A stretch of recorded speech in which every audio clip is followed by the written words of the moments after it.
Hello and welcome to this GSA Regional Spotlight webinar on Africa and the status of LTE and 5G across the region. The on-demand recording of this session will be shared with you immediately following the event. You can also download the presentation at any point by moving your mouse over the slides and clicking on the download icon in the top right of the screen. There will be time for questions following the presentation, so please submit any questions you have as we go along, using the Q&A box on the right side of the screen, and the team will address as many as possible at the end. The full GSA report is now available for download from the GSA website, and we'll of course also share a direct link with you immediately following the event. First, a quick recap or intro to the GSA. Organisation was established back in 1998 to be the voice of the mobile ecosystem. And with almost 100 members and associates, the work of GSA includes both gathering and sharing data insights, which we're doing today, and industry advocacy.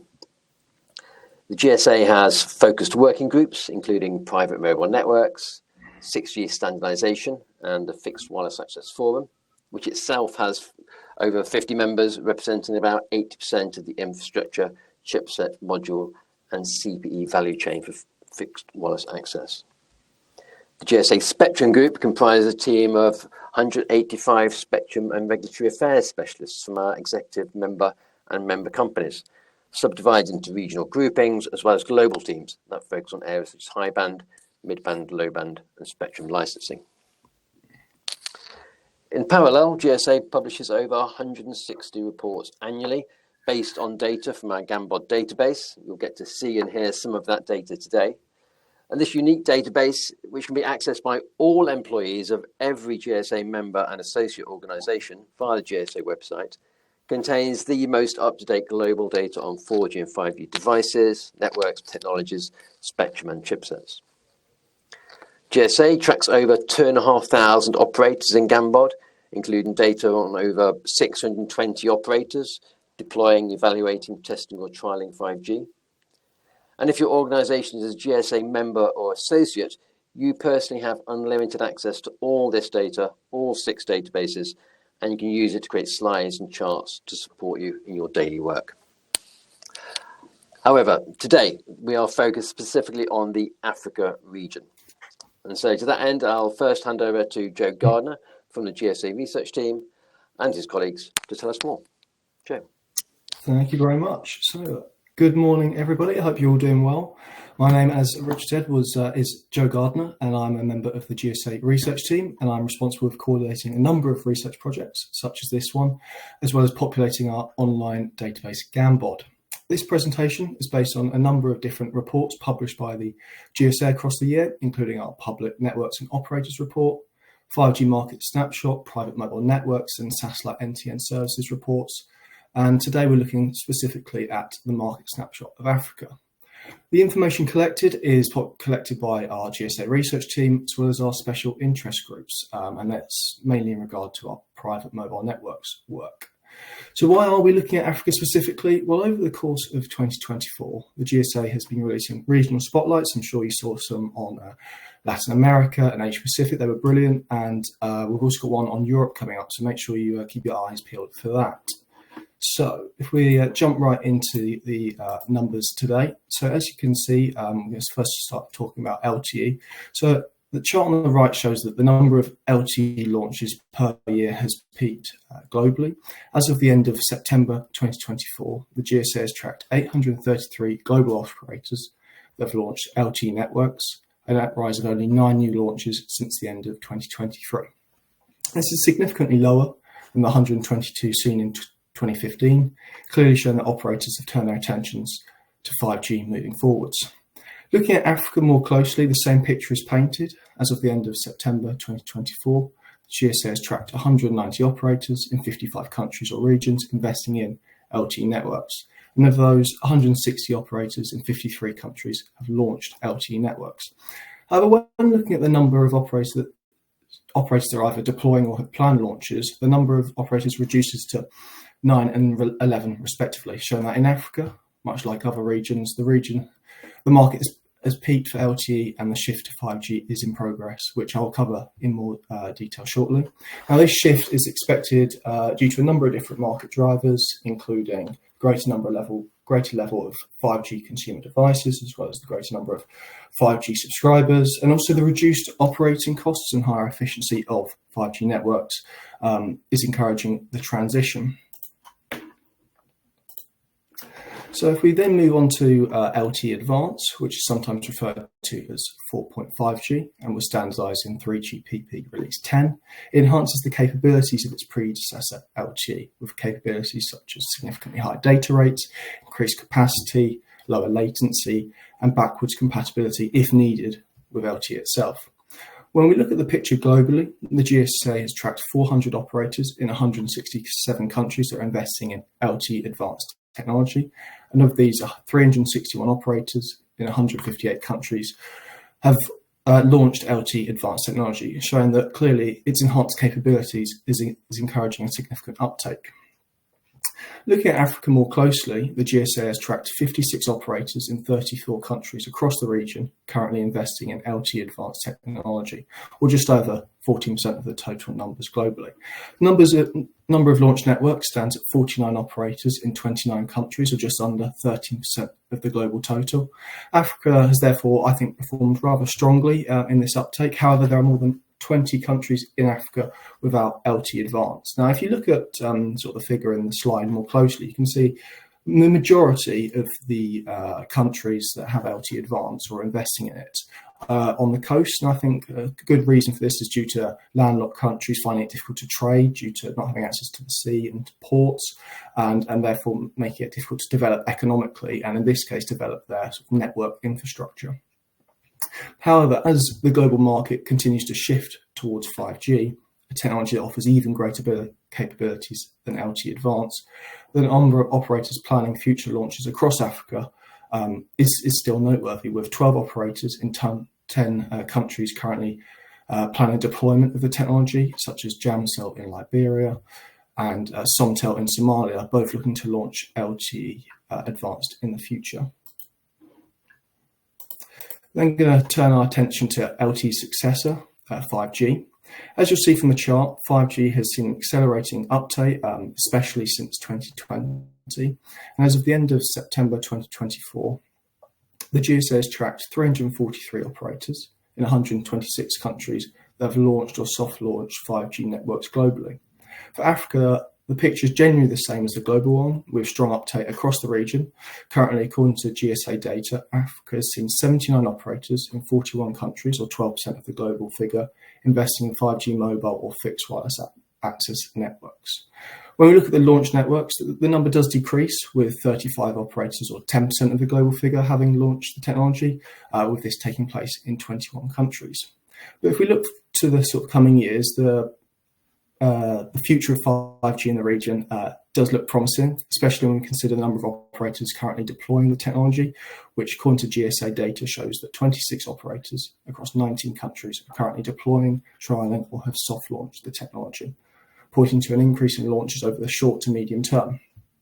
Alongside this, 17 operators in 14 countries are planning deployments, which over longer term could result in the majority of Africa having commercialized 5G networks, helping connect millions of people, helping bridge the digital divide across many countries. And hot off the press, I just saw this morning that Ericsson signed a memorandum of understanding with Nigeria to help sort of develop 5G. So it's showing the area is progressing and developing well in the region. So if we're now going to look at 5G Standalone, which is the next step in the 5G Standalone sort of technology, 5G roadmap maybe, and unlike 5G non-standalone, 5G Standalone doesn't rely on the LTE era core. 5G Standalone does carry a number of benefits over non-standalone, such as improved reliability, lower latency, enhanced coverage, and stronger indoor signals. However, in spite of this, the uptake has not been as maybe comprehensive as maybe some people might have thought, and this may be due to non-standalone networks still offering higher upload and download speeds. Now, globally, since September 2022 until now, the number of operators investing in 5G Standalone has seen a net rise of 32, with 143 operators in 61 countries investing in 5G Standalone. When we look at Africa, though, the figures are particularly weak, making up just 2% of the global total, with 3 operators in 2 countries currently investing in 5G Standalone, of which only 1 operator, Rain in South Africa, has actually launched the technology. This is disappointing, but unsurprising, and is similar to numbers we see sort of in 2G and 3G switch-offs, which I'll cover in a moment. However, with increased investment and increased foreign direct investment in the region, we should help see the sort of network infrastructure for around 5G Standalone improve. I'm going to now move directions and talk about private mobile networks. So private mobile networks have been growing globally, and since our last update in September 2024, the GSA has identified more than 50 equipment providers, which are involved in supplying the equipment for private mobile networks based on LTE and 5G. We've also identified more than 66 different telecom network operators who are involved with private mobile network projects. As of September 2024, the GSA has been able to categorize 1,489 different customers deploying private mobile networks, which are located all around the globe, as you can see in the graphic. This figure is up from 1,227 in the previous update in May 2024. Of these references, 444 are named, with the rest, which is around 70%, have been anonymized. In terms of geography, private mobile networks are deployed in 78 countries, with Europe having the highest proportion. This is followed by North America and Asia. And it should be noted that organizations that have subsidiaries in different countries or territories that deploy their own networks, each subsidiary is counted differently or separately. Looking at Africa specifically, we counted 32 unique customer references, making up 2.1% of the global total within the region. We mainly see them in South Africa, Nigeria, and Angola, but we've sort of started seeing more countries deploy them, such as Ghana. And if we now look at more specifically in Africa, so globally, the use cases for private mobile networks have been manufacturing, education, mining. In Africa, fossil fuel industries mainly dominate, with mining and oil and gas being the largest verticals, with 5 unique customer references each. Given the coal and diamond mining in South Africa and the oil industry in Nigeria, it doesn't really come as a surprise. Seaports and the maritime industry are the next biggest use cases, with a significant number of customers being seen in Northern Africa. And this again outlines and follows my point from earlier, outlines the crucial role ports play in trade and economic development for the continent. And so with ports and seaports in North Africa, this is a great way of connecting the continent with Southern Europe. Smart cities and rail private mobile networks round out the top 6, as more factories and also as more factories and manufacturing jobs move to Africa. I expect to see manufacturing private networks increase. Going to then change pace again, and we'll talk about spectrum very briefly. Since the beginning of 2022, it can be said that Africa's seen a varied results and activity for spectrum allocation and auctions, successfully concluding at least 6 according to GSA data, ranging from 700 megahertz to 81 gigahertz in countries such as Namibia, Nigeria, South Africa, Tanzania, Uganda, and Zambia, and the prices of these auctions have varied greatly. There has been a slowdown in the spectrum auction market. One auction was due to take place in South Africa in 2024 for spectrum up to 3.5 gigahertz, but this was then pushed back due to a request from one of the operators to 2025 and possibly to 2026. In the coming years, we do expect to see an increase in the number of spectrum auctions across Africa as to help facilitate the rollout of 5G. Now I'm going to go and talk about 2G and 3G switch-offs, which I mentioned earlier. And as of the end of September 2024, there have been 194 2G or 3G switch-offs across 69 countries across the world that are completed, are in progress, or planned. Legacy networks are being retired in favour of newer, more efficient LTE and 5G networks. However, as of September 2024, Africa has only had one switch off, with operator Airtel in Nigeria switching off both its 2G and 3G networks. And currently, South Africa is the only other country where we've tracked an operator that is planning to turn off a legacy network. A reason for this, and this isn't the sort of not the overriding one, but one of the reasons for this is that due to lots of regions still lacking connectivity, and we've already potentially limited resources in certain areas, operators are maybe less willing to shut down older networks. But as time goes on, this will happen as more 5G devices enter the market, moving customers away from 2G and 3G devices. We will see a greater number of switch-offs as operators upgrade their networks, and this will happen, we believe, over the next maybe 10 years, with countries, sort of starting with countries that are already investing in 5G and 5G standalone. And then sort of the final research area of this Africa Spotlight, before we take any questions, and it's a really interesting area that I've been personally doing a lot of research in, is the Africa sort of satellite NTN services. I'm sure anyone in the sort of telecoms industry has recently seen the recent SpaceX Starship launch and subsequent landing, and SpaceX has been one of the key drivers behind satellite technology, mainly due to the lower launch costs. And satellite NTN services have massive use cases across Africa, has the potential to benefit millions of people in Africa, saving time and money, connecting extremely rural areas through satellite rather than building expensive terrestrial cell towers. In our research, we have identified 101 publicly announced partnerships in 53 different countries worldwide. Each partnership has different use cases, such as D2C, so direct to cell, broadband, or IoT. In Africa, there have been 16 publicly announced partnerships in 8 different countries. Examples include MTN in South Africa working on broadband with OneWeb, and AST Space Mobile partnering in Ghana working on direct to cell.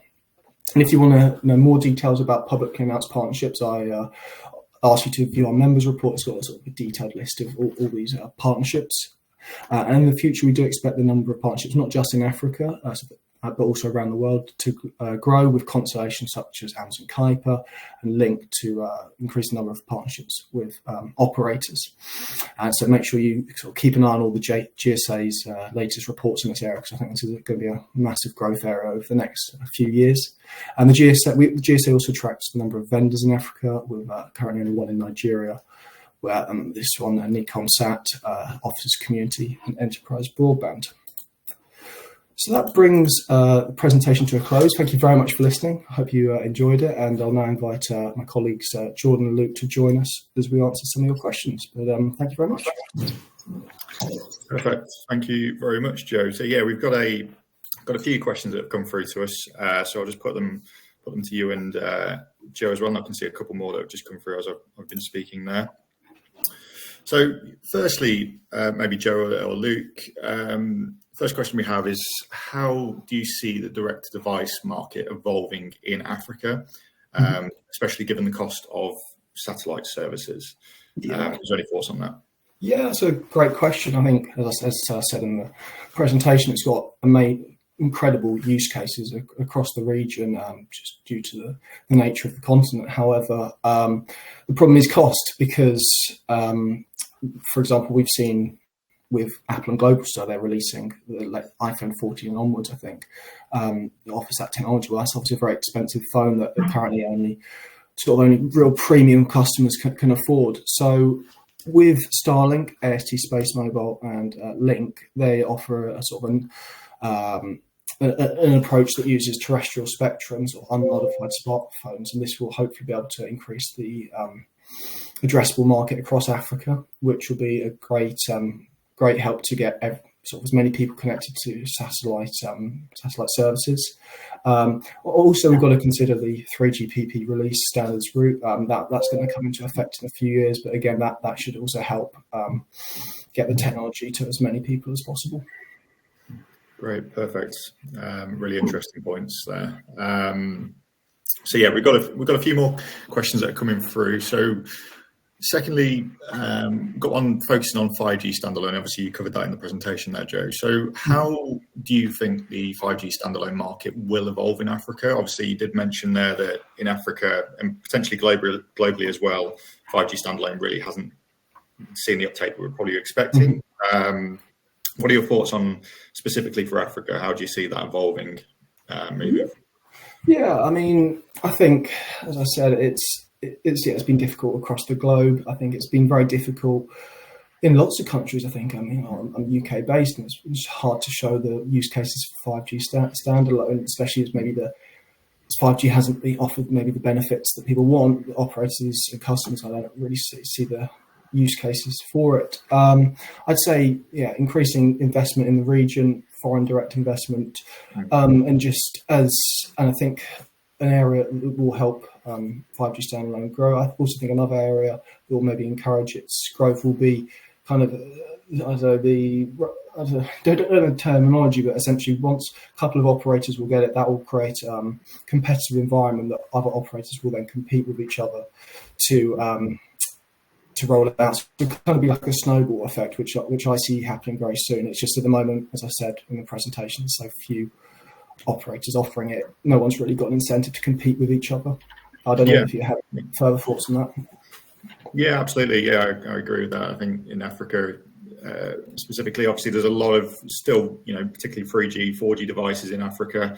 We're seeing greater investment in 5G networks across the continent, and particularly from the consumer's perspective, as more and more, affordable 5G devices become available to them, I would expect to see many more operators investing in 5G non-standalone networks, but also 5G standalone networks.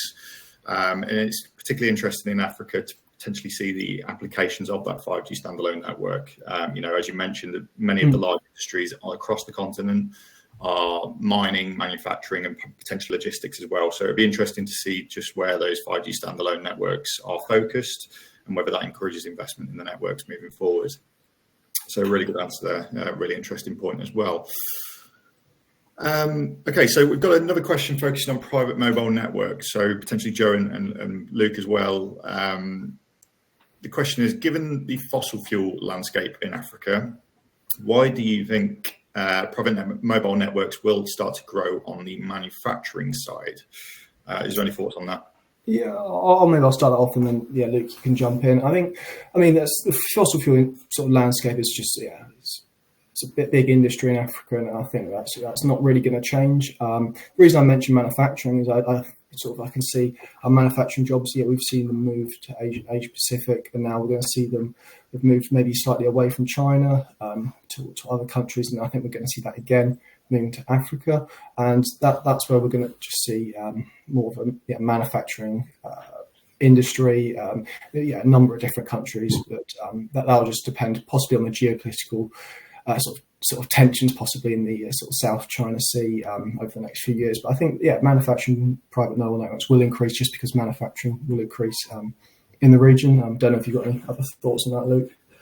Yeah, I'll just say that, with private networks generally, like we've seen in other countries, certainly it kind of starts with the kind of more outdoor deployments, typically kind of based on LTE private network used for kind of coverage over large rural sites. But as kind of the 5G infrastructure develops in those countries, that's when we start to see more of the kind of indoor deployments, particularly those in manufacturing, which are leveraging 5G for those deployments. So it's a kind of an adoption curve. I think in a few years' time, we'll start to see more 5G being used in private networks, indoor situations in countries in Africa as well. So in the manufacturing vertical for sure. Great, thank you very much.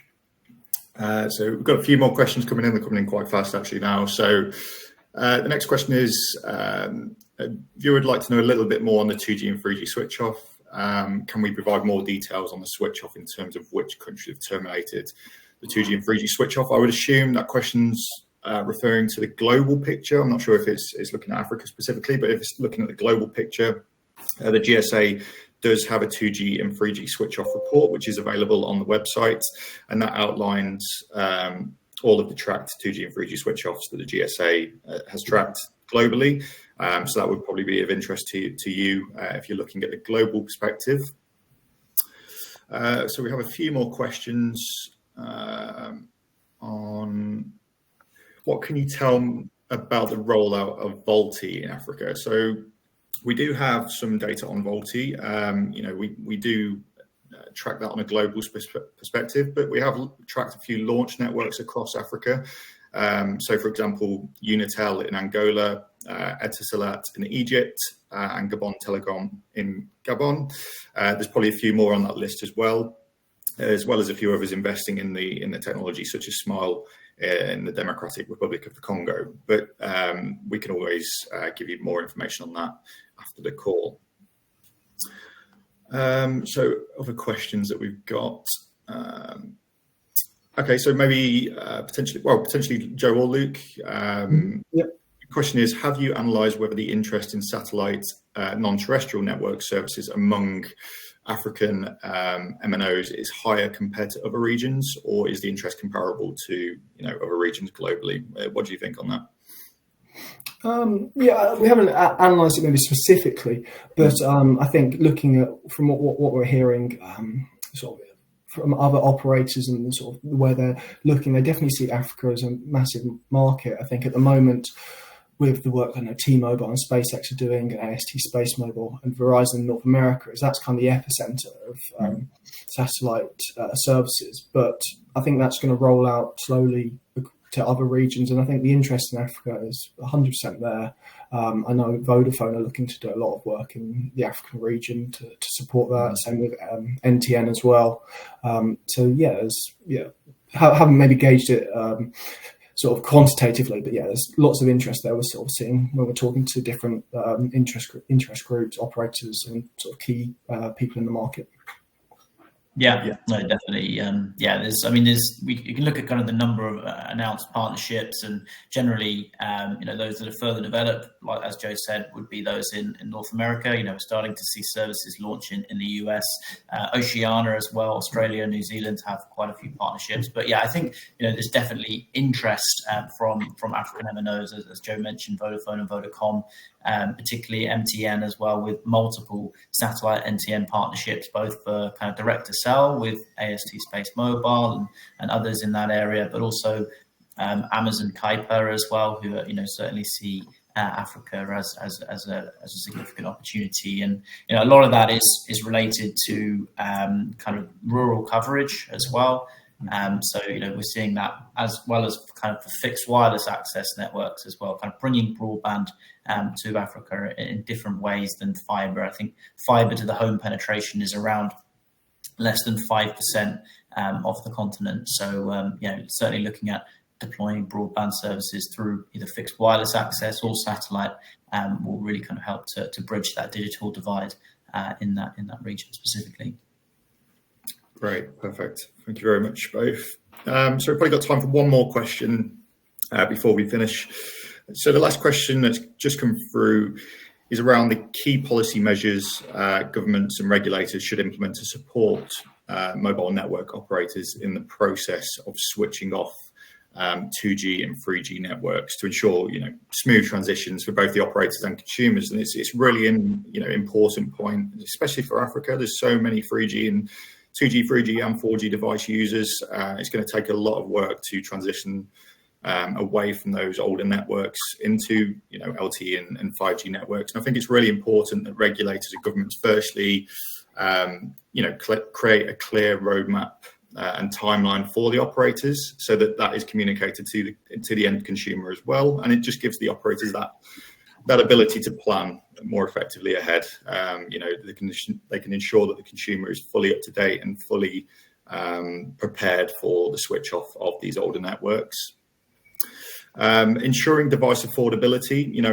For mobile network operators, they need to know that the market's there for them to switch off these older networks and invest in newer networks. So through device affordability, it will ensure that the consumer, of course, increases the number of 5G devices, for example, and this will encourage mobile network operators to invest in 5G networks. So that's also important as well. And I would say thirdly, and of course, Joe and Luke, if you obviously want to jump in as well, I think another important point is the spectrum reallocation. Of course, much of the spectrum is still used for older networks. It's still allocated for 3G LTE networks. So regulators will need to ensure that moving forward, this spectrum allocation is efficient and allocated specifically for these newer networks. I don't know if you guys have any more thoughts on that potentially.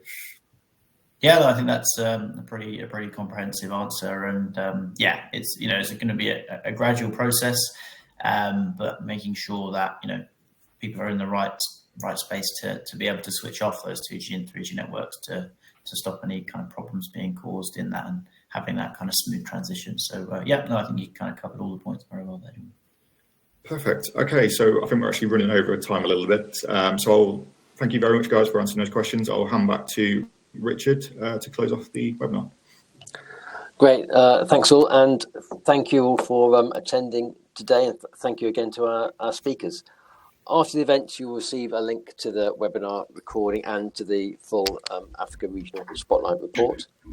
Throughout the year, we will have more events. The next one is a GSA Snapshot webinar focused on fixed wireless access. And that will be sharing all the latest global market data on FWA deployments globally, including obviously in the Africa region. So if you're interested in that, please do join us there. We'll also have the plenary of the Fixed Wireless Access Forum at the end of the year, where we bring together operators and the vendor ecosystem to look at best practice deployments. And we'll also have the annual year in review, where we bring together all the latest data from the year, looking at 5G deployments and trends globally. So again, please do join us at any of those events. Registration for the Fixed Wireless Access Snapshot is open now, and a link will be shared with you after this event. Access to all the detailed data that's in the reports and webinars is available to all employees of GSA member and associate organizations via the Gambod database. So if you'd like more information on how you can access the 6 databases and get involved in GSA, please do get in touch via the email address on your screen. For the latest updates on GSA research activities and events, again, please do follow us on social media. You can visit gsacom.com to subscribe to our weekly Research Digest email and monthly newsletter, and also follow us on LinkedIn and on X to get access to the latest reports, which we'll share there as well. Finally, just on behalf of the GSA team, I'll just once again say thank you for joining us, and we hope to see you again soon at the next GSA event. Many thanks.